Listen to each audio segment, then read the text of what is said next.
शुक्रवार गणिया ब्लॉक विभिन्न स्थान में शांति श्रृंखलार सहित रथयात्रा पालित हो जाइछि।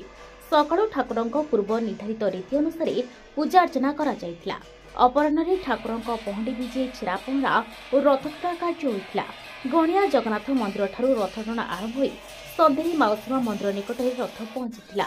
बहु संख्यार श्रद्धालु भक्त माने रथ उपरे ठाकुरंक दर्शन करने सहित खुशी नाम संकीर्तन कर रथ टाणिथिले। सेपरी बेलपड़ार दधिभवन जीव, राजसंघरे जगन्नाथ, हरिपुरे पतित पावन जीव, बेठिया साहि एकक जगन्नाथ, जगन्नाथ प्रसाद रे जगन्नाथंकर रथटଣା कार्यक्रम अत्यंत शांति श्रृंखलार सहित समापन होइतिला। এই अवसर गड़िया गुरुचरण दास, बेठिया साहि ऋषिकेश भोई, हरिपुर मोती रथ जगदीश साहू प्रमुख ठाकुर सेवक भाव में रथ छेरा पहरा करते। ग्रामांचल कुनि कुनि पिलामाने छोट छोट रथ कर टाणुथिबार देखा मिलता।